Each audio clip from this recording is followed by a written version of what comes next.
I'm Brent Leary. Wow, this new approach is throwing me. I'm used to I'm Brent Leary, and now you're going I'm Brent Leary. So I'm trying to like figure out whether I just want to go old school and go I'm Paul Greenberg, or just go I'm Paul Greenberg. No, you do what feels best or what feels right. That's I my mean, approach. We're in 15 years in. It's time to shake stuff up. what a gigantic change! Holy cow, you're right. I'm Paul Greenberg. See, Oh my God, everything's different. the earth is starting to move I just feel because the you earth did. move under my feet. Wow. Who was that? Was that a Uh, Carol somebody no, or? no, yeah, Carol King.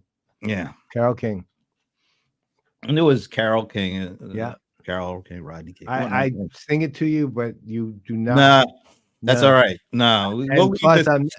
I'm now working off of the Berkson twins and their singing voices, and I'm thinking I never am going to sing again. I don't want Yeah. to be even close to. That's what I was saying. We'll just leave the singing to the Bergsons, the Bergson Yeah, twins, the twins. and keep it moving. But we are the CRM players, and guess what? We've been that since 2009. And we're still trying to figure out what that is. And we're still also trying to figure out what this week's moment of spin is. Oh my God. Oh, here. Oh, German. That's so easy. Is there like any like how Chinese there's like 100 languages and stuff? Dialects and yeah, it could be, but it's a little hard to say. Could this be something like, I don't know, Austrian or something? No, it actually could. It could be Austrian. Ooh. Is that but I'm gonna still stick with German. And okay. the part that's doing it is Abend Liebe Freunde. That's the part. I think I heard that in a Kraftwerk song. Well, I've heard Freunde obviously in like Beethoven symphonies. Dude, that's friend. The only German I know is Kraftwerk. Okay, that's all right. Oh, he said, I guess you were right, because he said he should do it more complicated. Yeah. So what does that mean? It's German. Yeah, that's German. All right. I didn't want to vary. I mean, Austrian, you could make a case. Have a wonderful Thursday afternoon, evening, dear friends. Yeah, that wasn't a Kraftwerk song. Yeah, that wasn't that Wednesday, Thursday. I mean, Thursday afternoon, evening by Kraftwerk.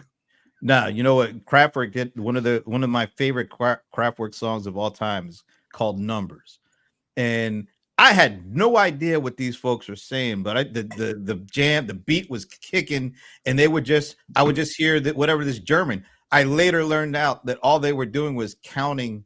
Well, it was more than just German, but all they were doing was counting numbers in different languages. Like 1, 2, 3, 4, yeah, 7, 8, yeah, and it was. Oh, I love that song.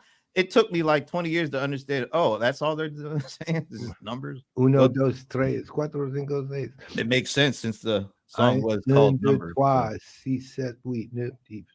Yeah, that. No, 1, 2, 3, 4, 5, 6, 7, 8, 9, 10. There we go.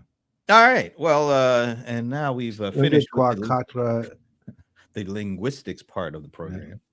Anyway, no, it's a beautiful Thursday afternoon here. It's like 60 degrees. It's sunny. It's perfect. The Marx Brothers did some pseudo-Italian. I think it was in Horse Feathers, where Chico was playing football and he was calling the play, and his play was 1, 2, 3, bendy. This is a time around left endy. Wow, that was Chico Marx's quarterback call. I'm only football in the 30s. Chico and the Man. So it's oh my God,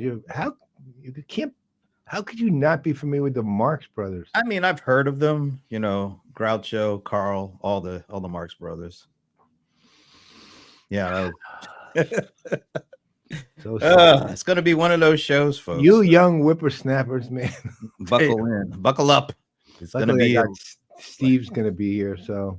Well, yeah, we do have actually. I don't even think we should call them guests. They're like they're always there. Yeah, I know they're. I mean, you're on a show of Steve's and Esteban's part of the PPN family. Yes, he is. in the show is whispered. I always like to, sometimes I have to pause and say, "Am I getting this right?" It's whispered insights. Because sometimes, watching the show, there's not a lot of whispering going on, No, never. I know. It's but got the that's what fun. makes it fun. It's got one of the two most, what's the word? Ironic names. I won't say what the other one is. Yeah, I was going to say, what's the other one? That got me thinking here. Just think about it. The other. Oh, all right. Yeah. All right. Okay. Yeah. Yeah. We'll just leave it there. Anyway, so a little later we are going to be joined by two friends who are also thought leaders, experts, pioneers. Of course, the venerable Steve Gillmor, who is one of the pioneers of podcasting. He hates when you say stuff like that, but it's true. So and as the saying goes, tough luck. I mean, very much so. Right. He has been a media pioneer for decades in multiple something else going on around Brent. I don't know what it is. I don't know. He's got a smile there too, so it must be funny. I don't know. We'll just press forward. He's been a media pioneer for decades, literally at the cutting edge of multiple decades and changes in media, even in, and it's a little more, let's call this esoteric, even in comedy, right? So man's got chops. And Esteban, we all know him and love him as, of course, one of the four horsemen of the CRM apocalypse, pestilence, digital pestilence. But the reality is he's always been a visionary thought leader. And the thing with him, which is unlike others, is he doesn't just spout sci-fi, when it comes to vision. He can back up his claim for the future as well as the present, right? Which is really one of Esteban's great talent, skills, and a testament to his chops.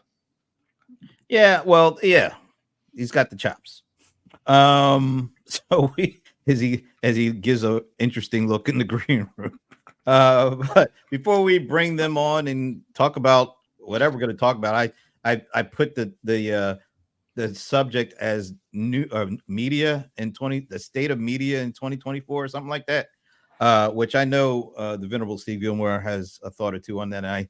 In Esteban, I haven't met a subject that he hasn't had at least a thought or two on. So I know he's going to have some fun as he mouths something in the green room. But before we get into all that, we're going to be doing we're going to our first event of the year next week. Yeah. You know what that is? Yeah. That's the Zoho artists, man. Look at them. Next week, we're going to McAllen, Texas. Yeehaw. I hope I actually get there. It doesn't seem to be a very easy way to go to get there from Atlanta, because Delta does not go to McAllen, Texas. So what airline are you flying on?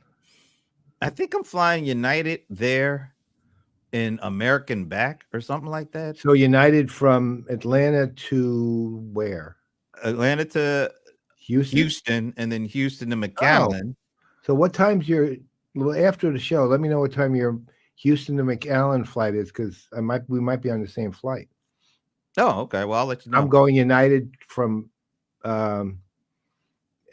I mean, from Atlanta, from Dulles to Houston to McAllen. Oh, okay. And then on the way back, I'm leaving from Brownsville, Texas.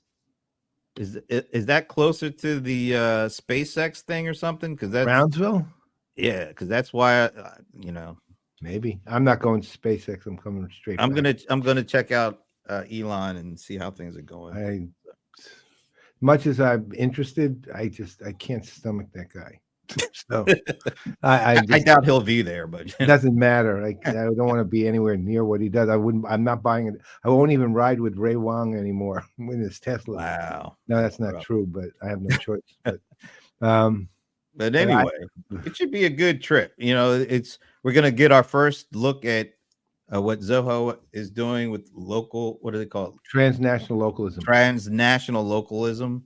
and what they've done in McAllen. They've been there for a couple of years. They're doing Zoho Day for the first time in McAllen. So it'll be interesting to see. It's always great to see, get our annual kind of visit for the Analyst Day, but also to see, how what's going on in this McAllen and with transnational localism. Yeah, it's a big deal. I mean, they've had this. They're interesting. One thing with Zoho that always interests me is how they translate what they do actually, and have been doing for quite a while in India, to the U.S. But they do figure out how to make that translation. And McAllen, and there's a town in Canada, and I believe one in Mexico too. So there's one town in each country in North America that they're doing they're essentially applying transnational localism to. And ultimately what that means is you get involved not just by providing jobs in underserved areas where there is a lot of talent and are outside of immediate urban areas, but you're also participating in improving the infrastructure in the locations themselves, right? And that's really a big deal. So you're involved in if there's a city or a town, whatever its legal entity is, in the city, you're involved in it. And from what I've gathered to date, it's gone very well in McAllen. I can't speak for what's happened in Canada or Mexico. I don't know, but I intend to find out when we're there, because I'm really interested. Looking forward to it. What are we doing there? So while we're there, as you can see, there's a couple of 3 folks there, and we are gonna do. I think it's just gonna be recorded, so it's not gonna be live. But as soon as we get the recording, we will publish it. We're doing our annual sit down with Shritter, the CEO and co-founder of Zoho, Shritter Vimbu. So that's why you see him under the CRM Playaz logo. And then also, while we're there, I'm gonna team up with my Watching Privacy co-host Raju Vigesna and Tejas Gadja. And there's so much going on with privacy, and I know one of the topics we're going to be talking about is, what does this Apple visual or video, what do they call that thing? The headset thing. Vision Pro. Yeah, the Vision Pro. What does that do to privacy?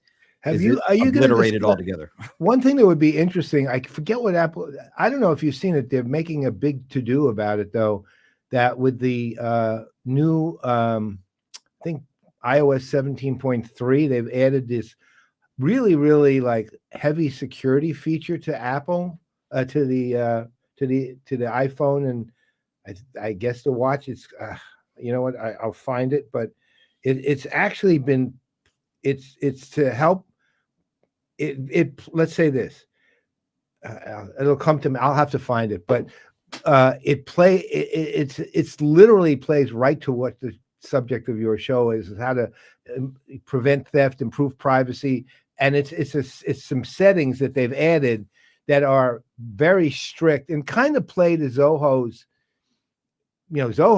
actual interests and strengths too.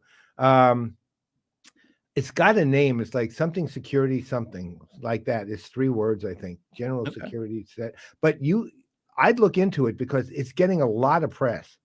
And it's also one of those things you'll find a million YouTube videos. The thing you must implement once you've installed 17.3. It's pretty much that. But it actually seems to be, I'll call it, relatively severe protection for your data in your phone. All right. Well, I'll be on the lookout. Yeah, because that would be great to talk about with the fellas there. So that's once again bring them back up here. Zoho Day next week. CRM Playaz with Shritter, Watching Privacy with Raju and Tejas. So we'll let you know when all that stuff actually hits. All right. Before we have our guests on, we got a couple other things to do. But I thought, since one of our guests is actually a host, and he did have a show this week.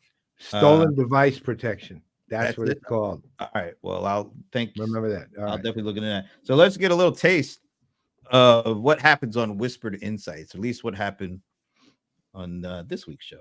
They're not, and correct me if I'm wrong, but most people do better when they see an image than when they see like, a million words. Our brains are designed to process information through images. If you think about cave drawings or recognizing our own mother, after we're born, to be visual is survival. As a side item, it kills me when people ask me for help because they have to present to a board or an executive team. And I say, okay, show me what you have. And they have a deck with 30 slides and they have a bunch of words everywhere. And I go like, okay, 4 slides, 10 words per slide at most, ignore the picture. That's it. You know what caught my attention when she said, what is it? To be visual is survival. That just struck me. I've never heard anybody say it. But when she said it's like when, a baby sees the mother, that's all it takes. And you see the arms go out because she sees something and claves onto that. And I was like, wow, that's a kind of interesting way to say it. And of course, Esteban with the, was it 4 slides, 10 words per slide. That's it. If not a picture. Right? Yeah. You should have pictures on it. I like that. Little discussion with the two of those. I'd be curious then if somebody is blind, how that gets compensated for. I don't know, but I'm sure I don't either. You got to do that. I'll bet you Heather knows. Oh, sure she does. Yeah. All right. So we had 2 other shows this week. What? It's little previews here. Well, you had a double header yesterday. So those. A little snippet here from show the one where I couldn't find the right view. We'll get there, believe me. But before you did that, you had your first ever guest on Talking Headless. Yep. We had you got to change the show to Talking Heads now. No, actually, I think it's really funny to the idea of talking headless, like being able to talk without your head. I decided to leave it. That's some visual. All right. So your guest was Scott Nelson from Gartner, Practice Vice President. Yep.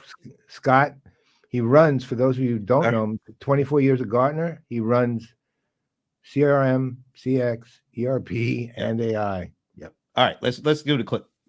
And that's why I've always felt that the best managers within Gartner are the people who have been analysts. And I've been asked sometimes people who have been interested in coming to Gartner and want to come in as a manager. And I say, well, it's a bias I have, and I admit it. But if you haven't done the job of being an analyst, I think it's very difficult for you to figure out how to manage. I came up from CRM, and then ERP was a natural extension because we wanted to look more broadly across the enterprise apps, the big enterprise apps. And between the two of them, they're massive spends for organizations. So it was logical. And we've been writing on Gen AI since 2017. We didn't necessarily call it that, but we've had since 2017. So we've been discussing a lot of the impact of this. And then, of course, ChatGPT made it take off in 2023. And the demand was so great. We had one of our guys did a webinar in April on ChatGPT and what was going on. We had 15,000 people sign up. Look, so Gen AI is super hot. CRM, it's not that there isn't room for innovation, but there's not a ton of room for innovation. The biggest problem, I think, there's no innovation because there's poor strategy at most organizations. They just think, well, we're going to try to reduce costs, or maybe we'll try to enhance revenue, but that's it. They're not really developing an effective strategy that says, okay, with this capability, what could we do different? How could we change our market space? And I think if more clients took that approach, we would see a lot more innovation in the space. Yeah, I like that last part. Yeah, me too. Scott's, he's like one of these guys who's, because most people see the analysts, he gets underestimated for how much he actually does. He's a very bright guy, and he's a very, very grounded guy too. And he really knows his stuff. He could be an analyst. He was, as he's mentioned, came in as an analyst. He could be one now, but he's really been instrumental in Gartner's astonishing revenue numbers, which is $4 billion. Yep. All right. So you started the day with Scott Talking Headless, went and did an evening show, engaged with Paul and Kenny, of course. But this was a really cool show because of who you had on and what they did. You had, of course, our mutual friend Alan Berkson. He has twin daughters who are absolutely fabulous entertainers. They sing, they play, they write, they do it all. And so you had them on last night, and there's an interesting moment, and we're going to play that, because one of the other things I found out is not only are they talented, but they're talented even while they're laughing at you. All right. Yep. So They were playing through the switching. Yeah, here we go. Just let it. I'm sorry, man. I have to say it in advance to cover myself. Years of walls that my words couldn't push through. 'Cause every time I try, they only multiply. This is where I sent you the message. Yeah, this is it. And I can't Watch what happens. fight this search for the light. There's no way I can sit and be. I couldn't figure out how to get it. Listen to them laugh. I heard I need one line to break all of my silence. right there. I need a time to say what's on my mind. I need one line of words before they're taken. Give me the time. I need one Finally got day it. to see Totally forgot where it was. opportunities.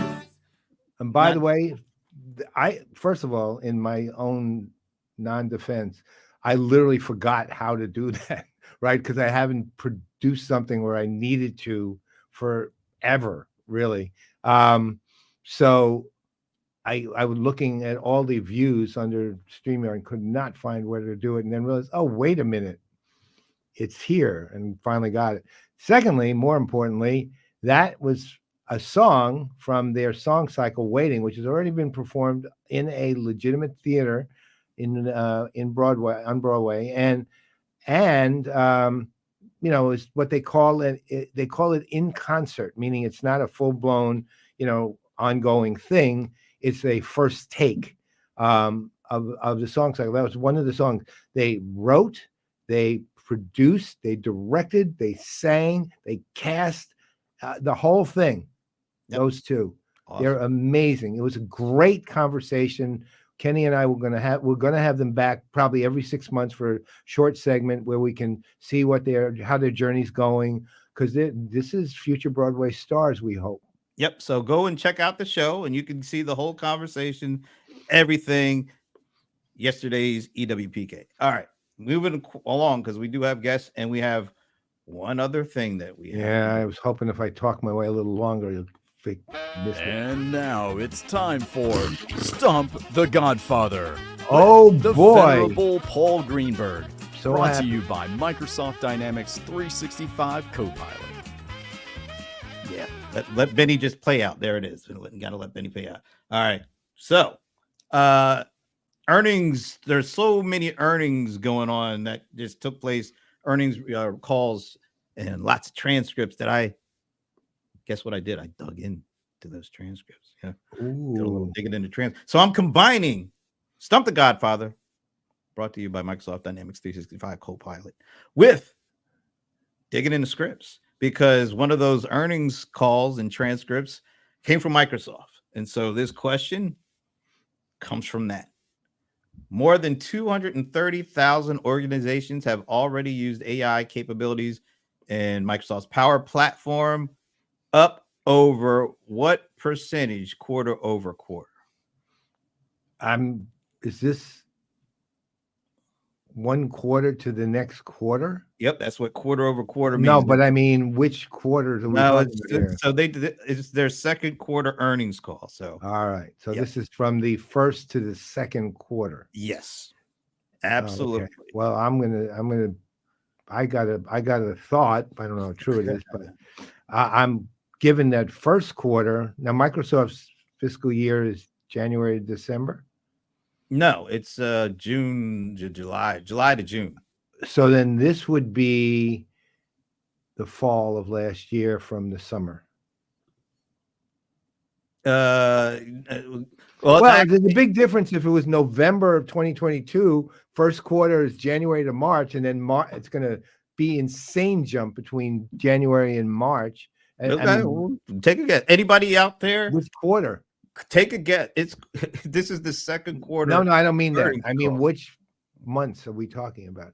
Well, whatever their first quarter was I Would guess be January, Ju- June to no, the first quarter would be July to the oh, end it of ends in September, I June. think. Yeah. Yeah. Okay. So July, September, and this would be 2023, and So this AI would be October to I Okay. guess yeah, that so end of the year. So yeah. Ugh. So anybody get your guesses in? Esteban, Steve. Yeah, well, yeah, I know Steve ain't gonna that would be interesting. Anybody want to take a shot? Anyone want to take a shot? What is that percentage growth that created 230,000 organizations using AI capabilities in the Power Platform? Oh, okay. So Esteban is saying 124,000%. I mean, No, 124%. 124%. That's what his guess is. Anybody else want to take a guess? This is an interest. I mean, it's a different one, but I love the numbers, and I was digging into the transcript. So, and well, of course, Esteban is giving rationale because it's more than 1, 2, 3. Yeah, okay. We could have. Yeah. All right. So looks like no, Andrew has another idea. someone needs a chief of staff to iron out the details of which. Yeah, well, the second quarter. So their fiscal is July 1st to June 30th. So if their first quarter is July 1st, it ends in September 30th, and the second quarter would be starting October 1st and ending at the end of the year. So that's what it is. So I'll go. I mean, again, Esteban's right in the ballpark I would have gone, so I'll go a little lower. Okay. I'll go. He went 1, 2, 3 plus 1. I'll go 112. 111 plus 1. 111 plus 1. Right. He went 1, 2, 3 plus 1. I went 111 plus 1. So I'll go 112. Because I do think it exceeds 100. I don't think, given that time and AI, Gen AI was already kind of well in play at that point, it would be oh my God, let's test everything now. People would have started to sort it a little. So I think it's still a lot, but not lunatic. So 112, 123. No, what did he say? 124, I thought. No, he said because let's see. Because it's more than 1, 2, more than 1. Oh, yeah, 124. All right. So yeah, 112, I'll have the chief of staff check it out. 112, 124. Any other takers? Andrew, come what on, about you, man. Andrew? You got now we straighten out the quarter system for Microsoft. You got to come up with something. Come up Yeah. with a number, man. We'll excuse Finn because of obvious reasons. But hey, Andrew, take a shot. If not, we will go ahead and go with the two responses and see if one of you is right. Going once. Come on, Andrew. Going twice. Andrew. Gone. All right. So the answer to the question of more than 230,000 organizations have already used AI capabilities in Power Platform. Up what percentage quarter over quarter? Basically. The answer is 80%. That's, to me, that's still rather large. Oh yeah. Again, it's later. If this was like, if the year ended, fiscal year ended, and it was first to second quarter. If fiscal year ended December 31st, it was first to second quarter. I think the jump would have been huge, because it was when Gen AI was getting like freakishly, overhyped. I think it would have been 3 times that. Now, the other thing which got to take into account, 230,000 is a big number. Exactly. That's what I was kind of tying all that together. Sven was a little late to the ball game and a little low to the ball game too. Yeah, 33%. But that was part of me. Why does they always do this to me? Have to do it in PDF or it won't work. That's just so you have stupid. to turn it, but not when you're saving in PowerPoint. This is a tip from CRM Playaz. When you're saving in PowerPoint, a presentation in StreamYard, You can't do it as save as Adobe PDF. You have to do it as save as PDF in the standard PowerPoint save as. And then it will work. It works every time if you do it that No, way. they need to fix that. Anyway, Yeah. so that was part of me digging into the scripts because, as it says, Microsoft's Q2 2024 earnings call by Satya Nadella. Now, there is one other number that I just found fascinating in this. And of course, it's a terrible. This one. They said they have they're getting $1 billion commitments for Azure now. But check out the number of I'm really too bad they got this Again, all jacked up. PDF. Anyway, yeah, we got it. 300 million customers worldwide for Vodafone. That is crazy to me. I would be okay. So let's take that number. I would be really curious, and this is across the Universal Board of Business. How many companies have, let's say, 300 million or more customers? How many countries have? No, yeah, how many countries have 300 million or more people? That's just an astonishing number. I know, the focus is probably on the $1 billion deal, but 300 million customers worldwide. That is an unbelievable number. Well, you know what? I am going to actually find out how many businesses. All right, we got to go, but that's okay because we got our guys chomping at the bit. But anyway, just some numbers I found digging in the scripts. Once again, I'm just started to tease that out. By the way, I meant to mention to you, my the Elgato teleprompter is coming in on Monday. So finally, yes, sir. So I'll be able to actually start doing all this stuff I've been talking about. All right. See how it works. So that was a mashup of Stump the Godfather, which is also brought to you by Microsoft Dynamics 365 Copilot, and Digging in the Script, that is brought to you by absolutely nobody. All right. So you want to introduce? No, I already did. Oh, okay. So we can just bring these guys bring out. them on, man. I already did that whole thing with new media. I gotta make sure Esteban is awake. Wake up, Esteban. Are you ready? Here you go. I'm ready, dude. I'm ready. I'm just bored out of my mind, but I'm ready. Oh, thanks a lot, buddy. Yeah. Well, no, you know what? See, here's the thing. Before bringing Steven, you can bring him in. Doesn't matter. But two things. First of all, when Heather said something about recognizing your mother, I thought she was going to throw your mama joke in there, and I was getting ready to answer that. But then I listened to it again, and they say, "Oh no, wait, that's not what it is." I'm so glad you listened to it again. I know. But then the other thing is, like, Alan's daughters, not only are they talented, which they're incredibly talented, but if you follow the story of these two kids, when I first met them, they were like in high school. Yep. These two kids that wanted to go in Broadway, and they had like no idea what to do. To put in a production company, mounting a whole production, putting it out there. I mean, the accomplishment of going from like 18 and not knowing what to do to actually being incredibly successful at such a young age that's the biggest part of the story to me. But they're incredibly talented also. But the talent is just the beginning. Their accomplishment. It's their accomplishments of what outstanding, what remarkable. I mean, they're 22 years old. Yeah. I mean, for God's sake, they've already done this. A song cycle is what they've done, right? And basically, next steps, full-blown musical, right? Yeah, I mean, they already put a whole full musical out there. It's just that they did only one production. So, but they're gearing up to do another big one. So they're definitely gonna be successful at what they do. No questions asked. But anyways, well, I'll shut up now. EWPK will be tracking them. Why don't we ask some questions? We'll ask them to the venerable Steve Gillmor, who is joined us all the way from South Kakalaka, as I like to call it. What's going on, Mr. Gillmor? Hi. Kakalaka. You've never heard that term?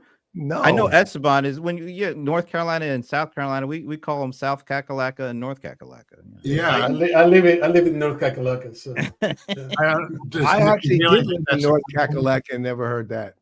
Oh. Well, maybe that's what us Steve. Outsiders call that. That might be.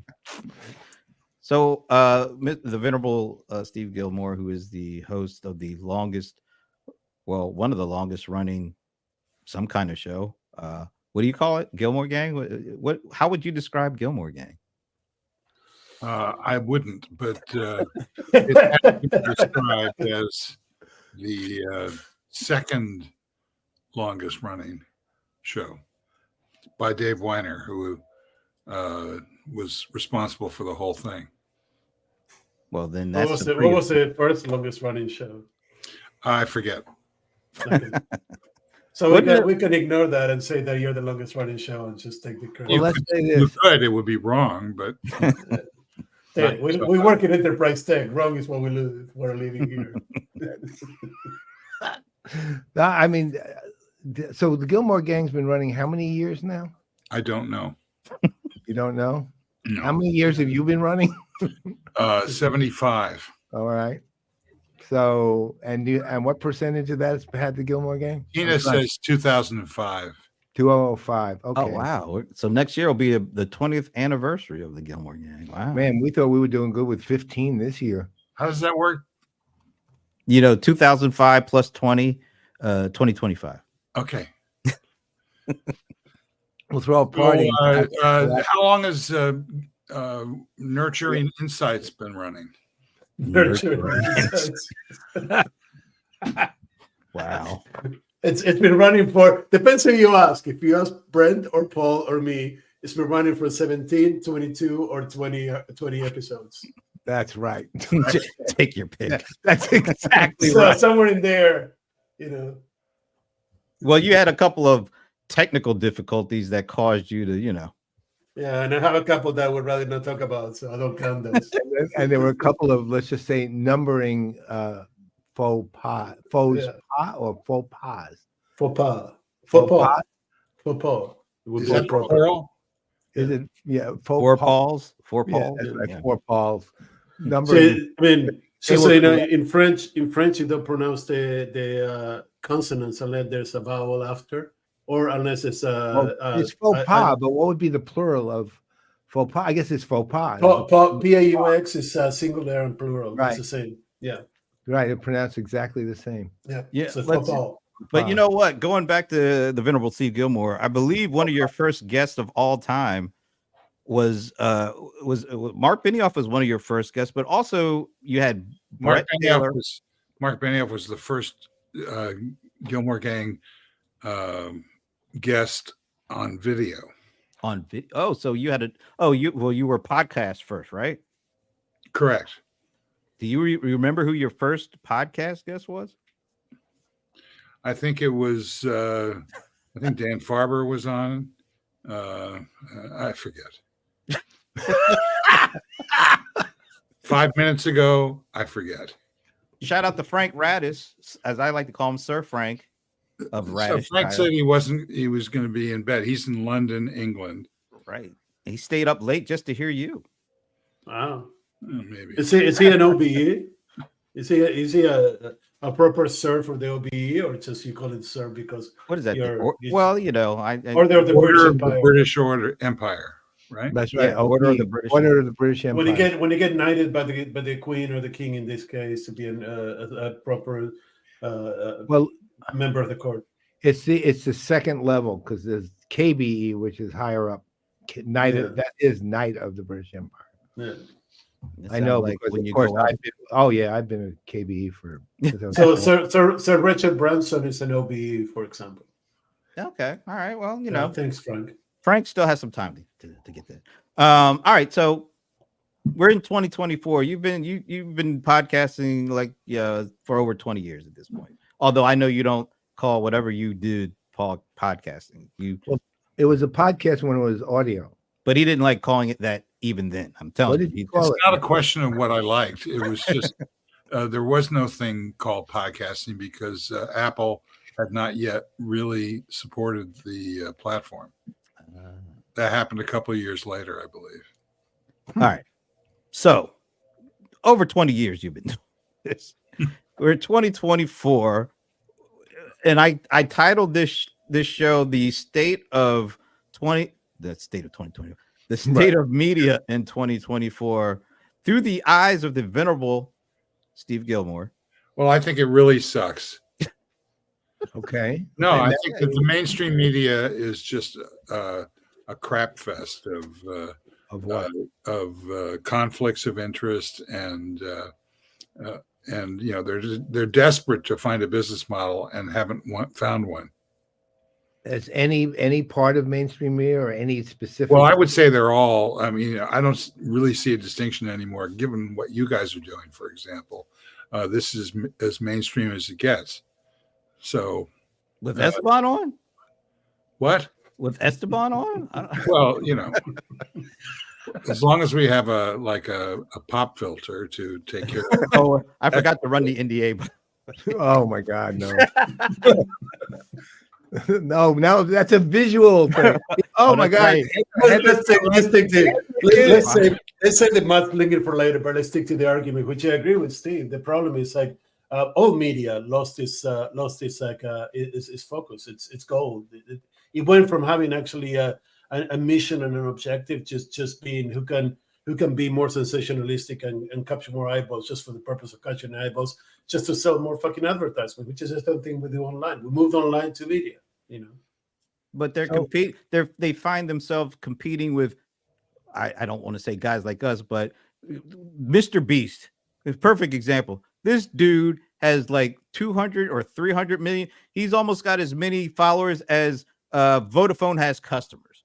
And old media would kill to have that kind of following. They would kill. But why? But okay, fine. Why? What do you do with 300 million people that you cannot do with 1 million of the right people? You could go to advertising and say, "Look, I've got an audience of 300 million people." Okay, but then you have the wrong people. I mean, do you think that you're going to sell an airplane to 300 million people that follow Mr. Beast? Do you think you're going to sell ERP? Wait. He's actually a bad example of the model, right? To bad example of your good point, because a lot of what makes him who he is he gives away a lot of the money. He's a philanthropist too, right? And he makes a point of that, right? So it's sort of like a self-feeding philanthropy thing, but he makes plenty himself. I mean, I went and did a check on his net worth, and it's $100 million, right? So he's worth a lot. Your point's right. I don't know. But can I correct that a little bit? I mean, he's worth that on paper, but if you actually listen to him when he talks, he tells you all the time. He's like, I don't have any money. I live in a modest house with a modest car, just paying my bills. All the money that I make goes into to give it away to people. But then he's got. But that's that goes to the opposite point that I was going. He has a purpose and a goal and a vision. He said, the more people that come, the more money that I get, the more money that I get, the more money that I can get away. That's the difference from what Steve, I think, was saying. And I don't want to put words in your mouth, Steve, but I just think I'm just not all that interested in how much money Mr. Beast makes. I don't think that correlates to an industry in the media industry. I think he's on top of the media industry right now, but so what? But yeah, and also I think again he's an exception to me. Yeah, but I also think that they are reacting to the attention he gets because they're not getting it. Not in those numbers. They used to get it on those networks and in the print, but we all know all the print media is struggling like hell because they don't have what this guy has. Not to say why or how he got it, but that he has it and they don't. I think that's the challenge they face. Once you get away from like a handful of states in the United States and like a handful of countries outside of the United States, there's no more print media that is worth a dime these days. Print media was decimated by television. Yeah. I mean, that far back. And television has been decimated by the internet, though, right? My concern about the media is that in an age of the post-pandemic, which is really pandemic, I'd rather find information and people on this screen than anywhere else. Certainly not going out and risking my life, which is the age I'm at. It's dangerous. And so it's always the calculation. What is the value of the information? And the value of mainstream news media's information, to me, is completely submerged in a misunderstanding of what is going on and who the audience is. So, is there any mainstream media of any kind? It could be print, it could be broadcast, whatever. That's had an inkling of how to approach a model that actually works, or is it Yeah, going to be? the New York Times Company is doing pretty well. Amen. What are they Because, doing well? That's how do you say that? They've got a maybe 30 to 40% of their organization is dedicated to digital media. Yeah, and but the thing that what New York Times has done incredibly well is like to create, continue to do what they were set out to do, which is to create good Yes. content, and Great. then distribute it transmedia across all the different channels and media that they cover equally well, while still respecting the ability of people to engage with them in any channel that they chose. So whether you read the newspaper or whether you engage online, you have the same experience, quote unquote experience. And you get the same content, which is one of the things that nobody else has managed to do well. But that's The not Guardian. that's not exactly why their business model is being successful. I mean, they have Wordle, they have they've invested in products that people like me who've been reading newspapers since I could read, Right. Regardless of what the technology is that delivers it. I'm not particularly interested in Wordle. My wife, however, is, and she's responsible and in control of about 90% of our budget. So, from a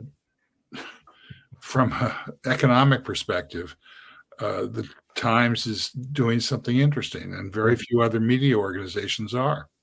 I like what the Guardian in the UK is doing, where they stopped doing the whole "we'll bombard you with advertisement because we have your eyeballs" to producing good content and then asking you to contribute financially, subscribe, or just pay per consumption, and it's working really well for them too. I like what Frank here is pointing out, because it's absolutely true for me. If I had to choose what television channel or network or whatever you want to call it, I most watch, it wouldn't be anything on a network or on cable. It would actually be YouTube TV. Well, that's not true. You watch football constantly. But all right, so now a lot of those, that's the only thing, and we talked about this, I think we talked about this on the last Gillmor Gang. The only thing that is appointment must see TV at this point, for it seems like for me, is sports, particularly football. And that's why, wait a minute, and that's why what is it? 50 million people watched Kansas City and Buffalo, I think. No. 22 million Swifties and 28 million people watch Kansas City and Buffalo. 23 million people signed up for, what was it, Peacock, just to watch the game, because that was the only way you could watch. It was Paramount Plus, actually, yeah. Paramount Plus. Well, yeah, one of those. But okay, go ahead. But the thing is, Brent, I'm sorry, but you're not the traditional stereotypical consumer. Your consumption of football goes above, you and I are the opposite ends of that. But all right, we get to that. That's right? True. But I spend a lot of my watching on YouTube. I watch a ton of videos, either the ones that are recommended to me or the ones that I just watch a lot of stuff on. I think I watch more on the YouTube than I do on I do any individual channel. I do 60% YouTube, and I do the rest. I do probably Netflix and Max cover the rest of it. Yeah, I operate. It's funny. Ultimately, every one of us operates completely differently in how we do this.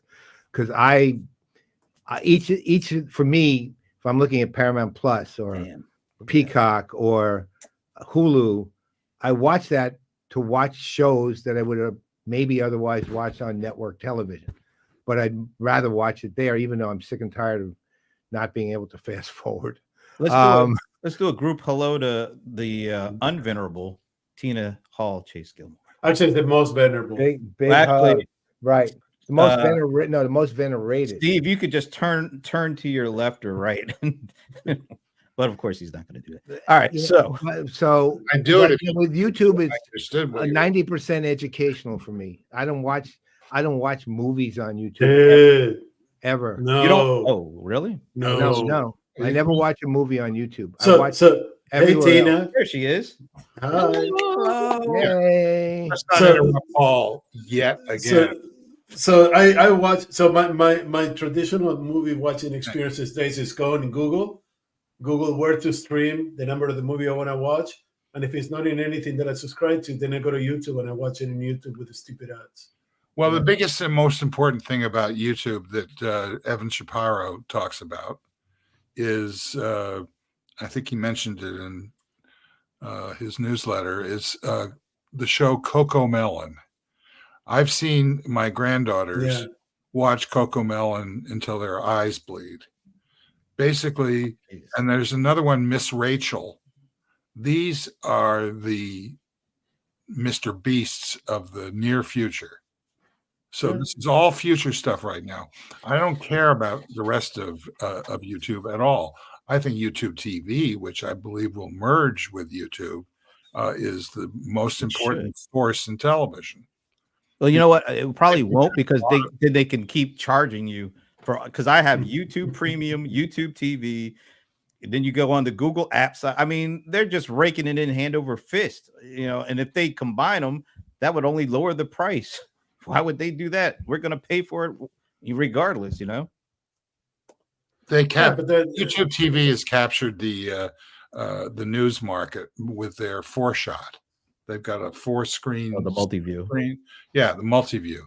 It completely obvious. You can see in 2 minutes of just, out of the corner of one eye, you can see what's going on politically. On the upper right is CNN, which used to be a competitor to MSNBC in the lower left. And now they're trying to go after Fox TV, which, you can think about how much I watch that channel. And then the lower right is BBC. If somebody from England was watching, they would care about that. On the other hand, they don't cut away. Any of you guys see the Senate hearing yesterday? No. On what was it, on social media folks and the child? Yeah, exactly. It was incredibly interesting, and there are a lot of people trying to undercut it by saying, "Oh, well, it'll go back and nothing will get done." When you see the major parties singing from one hymn book, first of all, it's extremely rare. And if they do anything about Section 230, which is what they were talking about, which I was surprised by, then they're immediately going to be hearing from the gun lobby and the other issues that the Congress has been bought and paid for many years. So this is a big deal that's going on here, regardless of how people are waiting for the lobbying money to come in and make this irrelevant. Guns, healthcare, education, that covers pretty much 80% of the lobby money. They say something high tech now that they woke up and realized they can manage Congress any way they want. So between those four, you got probably 95% of the money going into Congress comes from guns, healthcare, the high tech and education. So, Steve, you started this with saying how you think the current state sucks. What could potentially make it unsuck? What's the road that will get us out of where we are right now? It's you, Brent. It's always been you. I saw that on a soap opera on the network the other day. No, that was Field of Dreams. That's Field of Dreams. That's Field of Dreams. If they build it, they will. That's right. That's right. At the end, when he's like, "It's you, Ray. It's always been Ray. you." It's always been you. If you look at the PPN output this last week, Scott, what was his name? Nelson. Scott Nelson. He was right on the money, and it was on TV, and it was easily accessible, and it's a growing audience. So if you that's going to change things. Yeah. So you really think there's no long tail? That's a myth, in my opinion. It's not about user generated content. It's about producer generated content and how it reaches and becomes impactful on an audience. The other thing that I don't think makes a lot of sense, even though it's spawned Substack, which is a pretty important avenue for doing what you guys are doing, only on newsletters. The one thing that I think that they have to grow out of is this antipathy toward advertising. I think that's a mistake. And the reason it's a mistake is because people will say until they're blue in the face that they don't like ads and blah, blah, blah. And then you take a look at what the networks, if Frank is still awake, he can tell us, what the percentages of fast television networks, freely advertising supported television, I think is what, or something like that. People say they don't like advertising, and then when the churn bill comes in, either they do what Brent does, which is to watch until his eyes bleed everything that on a network and then unsubscribe to it, or they're going to just not subscribe to those networks except as in bundles that are going to start to emerge. Yeah. See, the problem with the bundles thing is you're only stuck from the menu of that channel. The bundle would be great if I could pick from this menu, couple here, couple from this menu, and couple from that. And then I've created my true bundle, because how many of these services do you watch because there's only one show? But then you have, for people like our age, not you, Brent, but the old people here. But, for people our age, the main difference is when you log into one of those bundle solutions, you have access to like 20, 30, 40 different streams with multitude of shows and like a million episodes. Where the fuck do you start? You're looking at this and you're going like, where do we go? We grew up with like somebody tells us what's going to happen when, and then we start from there, and then we kind of go in different directions. And now, my kids look at content in a whole different way than I do. My kids look at content in like, I know what I want. I'm just going to go get it. I'll find a way to get it, and then I'll get that. And that's all they care about. So this subscription to like, bundle with 200 channels, they don't matter to them. They just want to get the latest, was it Sutura or whatever, that animation. I'll disagree with you a little bit here. The four-way multi-view screen. Yeah. The biggest problem with it right now is there's a four-way bundled screen of news channels, and then there's a two-screen bundle of business channels. What I want is the ability to be able to tune. Yeah, I'm with you there. Yeah. Okay, and that's what Brent's talking about. And I want to have 8 screens. Happen soon. Yeah, I want to have an 8 screen in front of me with my choice of what to put in all the 8 screens. We know what Brent is going to watch. Right. So when I disagree with you, it's because I don't think it's about kids versus old people. I think we're all in the same boat. Well, you're an exceptional person, because most people our age, they have a hard time moving away from the paradigm that the channels were chosen and the shows were chosen for you to go and choose your own thing. And it's overwhelming to look at millions of possibilities. Whereas my kids grew up in a digital world where like the possibilities are the only way to go. And that's a huge difference. I think that's overrated. I don't agree with you. No. If you go into like some of the states in the middle of the country, you'll see how it's not overrated. If you go to rural areas, it's absolutely not overrated. They're still waiting to watch the 11 o'clock news. I have no illusions that the networks are going to provide what we're looking for. I do think they will provide what we're looking for, because they will be forced by competition. Well, go ahead, Paul. Well, I mean, Frank's making a pretty big point here, exactly. Right?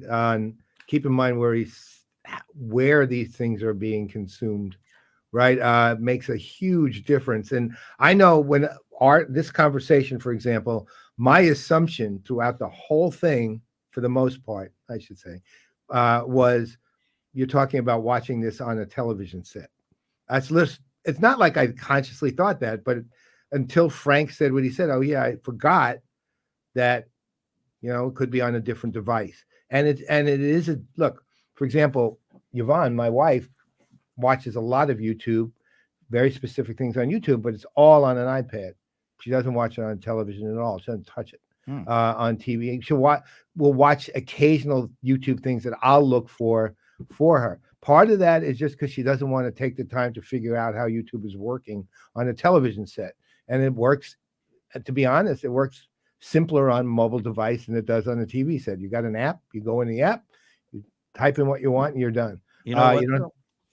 I'm just going over back to Frank's comment there. I think part of the hope, that gets us out of this suckness stuff, is some of these folks. Like I actually watch Brian Tyler Cohen. I've watched some of the Midas Network stuff on YouTube. I watched that David Pakman. I watch more of these folks that I never even heard of like 6 months ago. Exactly. But the way that they have set up their channels and the way that they set up their content, and it feels much more approachable and consumable than what happens on the traditional networks. And I sometimes I'll see something and I'll send it to Steve because I'm like, I like this. I like watching this, and this is somebody I'd never even heard of a year ago, and they're entering my home on a regular basis now because I like what they talk about, and I like the way they approach it, and I like the way they present it, and it is so far out of the traditional. But that Brian Tyler Cohen guy, all of a sudden, I'm seeing him on MSNBC. So Glenn Kirshner. Yeah, Glenn Kirshner is another one. But you see these guys on MSNBC, and this Brian Tyler Cohen, he I guess they call him a political analyst or something on MSNBC, but he still has his own YouTube channel that is completely his. And it's sort of like the model that the guy on ESPN First Take, Shannon Sharp, he's on the biggest program on cable TV in the mornings, First Take. But he has his own YouTube channel that has like 3 million followers. He's got 2.5 million in YouTube, 600,000 in X, and 230 or so on the Instagram. Okay, so let's go there for a second, because there's one pattern that keeps emerging with all of this, which is the ones who kind of cross the divide. Let's say the Glenn Kirshner, the Brian, Cohen. They're in single individuals, right? Who make the breakthrough, right? Very rarely, I'm not saying this never happens, but very rarely, how many times do you see pairs of individuals or 5 people who are doing a Fox News type show, but on the YouTube crack into cross or trans media, to Esteban's term. It's typically one person, right? And they carry it partly because of the content, but partly because of the kind of personality there is, and so on and so forth. It's a lot harder, and they're cracking into this. Like, for example, I know of one project from one of the vendors coming on, Young Turks, right? Good one. One project who that's going on where a well-known youthful YouTube video journalist who worked for major media and left is going to be picked up and working with a vendor on something because of that. And I hadn't heard of this person, so I went and watched them, do their thing, and they're really good. And they're a hardcore young journalist who just went on their own and created their own media company. But it tends to be very personality driven. You look at perfect example of crossing into all kinds of ways, mainstream media. Marcus Brownlee, that guy, he knows every celebrity. He's on every news show. I mean, they bring him in, and they bring him in as a commentator. They bring him in as a thought leader. They bring him in because of his audience too. Yeah, exactly. He's got a monster audience. Yep. And I think that the value of the audience is to make yourself important, so you can actually go and work. No, because the content's good too. I think It's a serious question. I don't no, understand. it is. I don't But understand the purpose of having 2.5 million followers unless you find a way to do something with it. but I think these folks, like, let's take a Marcus Brownlee. If you ever watch his stuff, he never flaunts. It's never really about him. It's always about the tech and how it can be used and applied. And he's been doing that for like 15 years. He started like a teenager. Yeah. And because his passion was that, it wasn't for creating an audience, it was for doing, reviewing all this tech. And it just grew over time.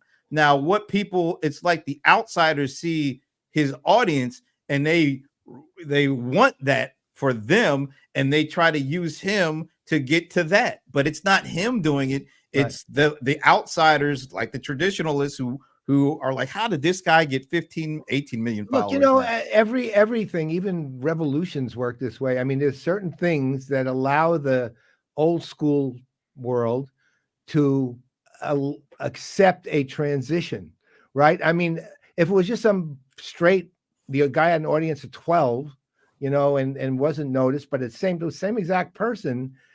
Well, old school is based on advertising and numbers and so on and so forth. They need something to allow it to happen, and then it can happen. Now, the question is, the surrounding institutional areas, are they strong enough to suppress it and destroy it?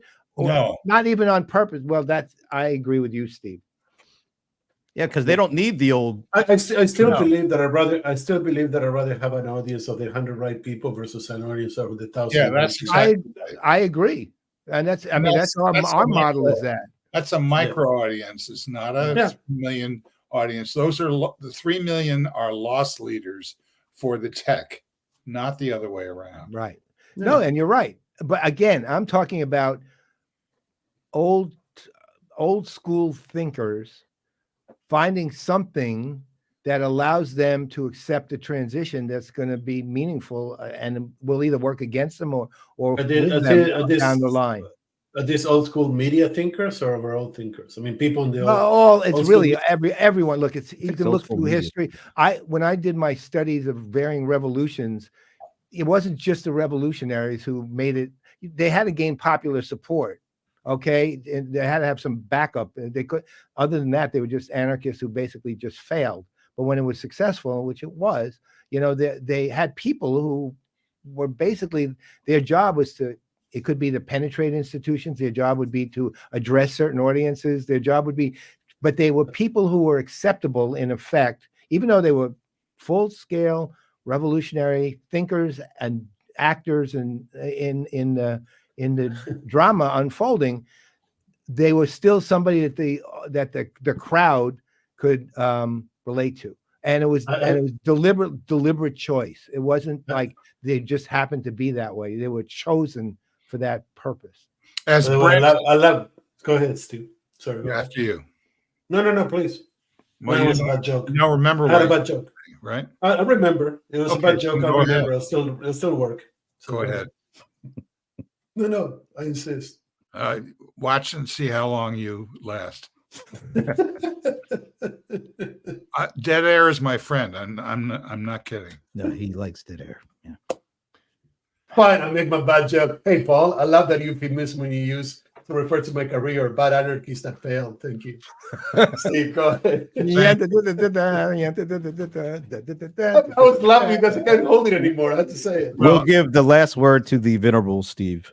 Yeah, we go for the venereal. We go for the venereal to the venereal. Are we over? Is this happening? No. You're the Talk final about mainstream TV. Jesus. Your final word, man. Oh, okay. Bye. No. What was the thought that you were trying to get out? I can't remember. Oh my God. See, this is why I said you first. Look, Paul was talking about like revolution. All right, there were two things. Go ahead. There were two things. The Evan Shapiro's audience. I'm a subscriber to his newsletter. Me too. One of two. The other one is Ben Thompson. That guy, that Evan Shapiro. That Frank is talking about. Okay. And but what I've noticed recently is what Brent talks about a lot, which is the only consequential social network is LinkedIn. This is what Brent thinks. I agree with it. Yes, I'd like to hear what I think. Please continue on. So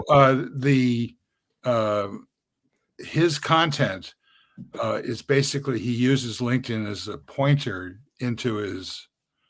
to some of the additional information that he posts in his newsletter behind the paywall, sometimes behind the paywall.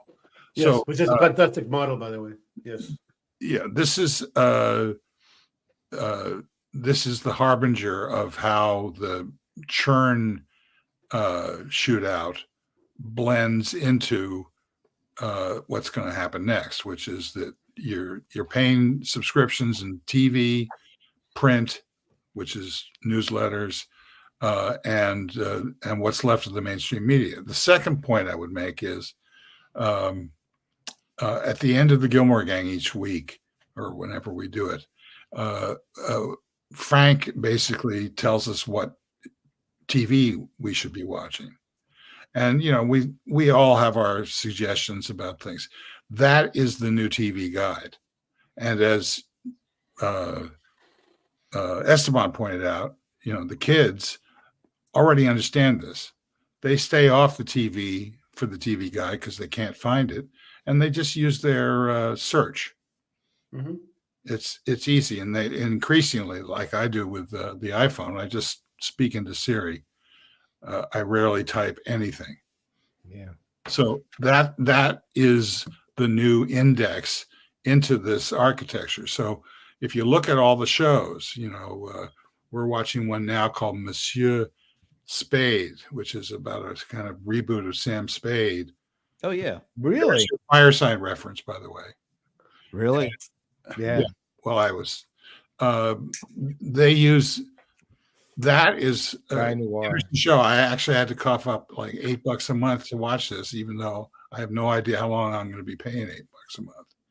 That's the new business model, and that is the new linear television.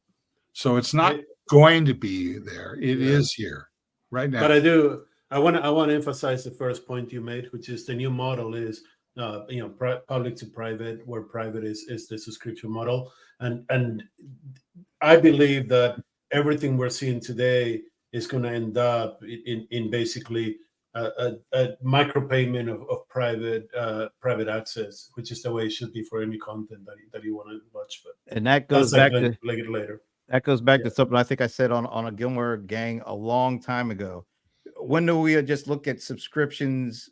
It doesn't matter what the content is, whether it's a Netflix or a newsletter. When do we start saying, okay, would I want to subscribe to Netflix or do I want to subscribe to this newsletter? Because everything is becoming a subscription, and you can't look at everything all at once. That's old school. I mean, we need a new model that allows you to subscribe to the 20 episodes that Steve wants to watch of Monsieur Spade. Oh, you can kind of do David that. Spade, with David, you can. Well, but you're paying $8 for more than you should. I mean, I would gladly pay 20 for the 8 episodes versus $8 for 2 months. Oh no, this is what I do.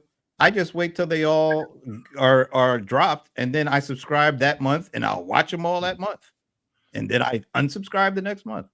Yeah, but we cannot make ourselves the standard. So much work. I just want to know. That's true. I would rather make it easy.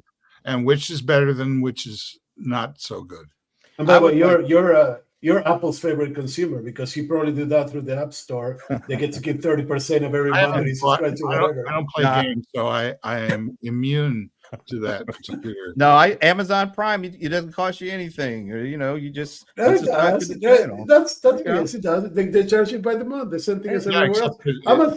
Amazon Prime is the front door via Prime costs billions. Frank is saying, look, hey, my newsletter is free, so please feel free. By the way, it's really a good. I read his newsletter all the time. I love it. See, if Frank, you had told us you weren't going to stay up, we would have had you on with us. We thought you were going to bed. Crying out loud. Get back in bed. All right, guys, this has been fun. This has been it's really. We didn't know what. Oh my God, we blew completely away the traditional model of 1 hour only. We blew past that. Well, whenever you get, this together. I had to say we blew past that a long time ago. I fucking hated Barry like 1 hour to stop the conversation. He had to get that F-bomb. He had to get an F-bomb in January 24th, 2009. And January 25th, 2009, Brent and I had already blown past the traditional All right. hour mile. So Tina is saying the biggest problem I have with Whisper Insights is that I have to limit it to an hour. There's conversations that can go for hours, and I'm trying to keep it within an hour so like it doesn't go past some stupid artificial format, and I'm gonna do away with that soon. So well, then you're probably gonna have to get your own streamer because the part of it is the longer the convo, the bigger the file, and that's what, and the more that has to be analyzed and processed. That's look who's here. Wow, God's sake, man. You're right. They don't pay for subscription. You're right. That's right. Advertising. my daughter doesn't pay for anything. She uses all my subscriptions. Stream East. But I am looking forward to a world where the bundle isn't just a bunch of channels. And isn't a bed in an Amish community. Well, I want to be able to have my bundle consist of channels from a bunch of different networks and newsletters from a bunch of different sources. I want a bundle that has all sorts of different content that I could just. You're looking for a micro, and that's my dream. And you're looking for a micro. You're looking for a micro content platform, and I would really hope that Paul doesn't make a joke like that again because it hurt my brain. But it'll never happen. It'll never happen. The dawn of podcasting. I think it was Clay Shirky who said micropayments will not work. And I know. I think he was right now. You know what? I'm still going to hold hope on that one because I think that's the only model that will work. The more content we create, the more micropayments make sense. Yeah, but then you have to split up the money, and that's the problem. It's not the tech; it's how you don't split up the money. You don't notice the money that you split. I mean, you do. They notice it. I'm noticing the $8 a month now. It's like 8 times 8. Yeah, exactly. Well, luckily, that's real money. We have first world problems here. Yeah, right? All of us on what we're going to pay for TV services. And there's so many who could possibly get COVID has a problem. I agree. I'm with you on that. I just got my shot 2 days ago for my update and my updated booster, and my arm is killing me today. Right, so it's not from flying. No, I got the flu bit. I got the flu bit in December, and I'm covered for another year. So yeah. Well, I'm just having some after effects, but it'll be fine. Frank, you're supposed to go to bed, man. We're ending the show just so you can go to bed. That's right. All right. So, Steve, when's the next Gillmor Gang before we leave? You know, no idea. And Esteban, when's the next Whispered Insights? Tuesday, Alan Bergson and Lauren Vargas are going to talk about collective intelligence, and then the following week is going to be Jonathan Becker and I talking about data usage. Oh, cool. That sounds good. Yeah. All right. All right. So on behalf of the Venerable Steve Gillmor and for the irascible Esteban Kolsky, I'm Brent Leary. I'm Paul Greenberg. We are the CRM players. And of course, we can never end this show without this. There she is. Now we can end the show. The Knight of the British Empire. Many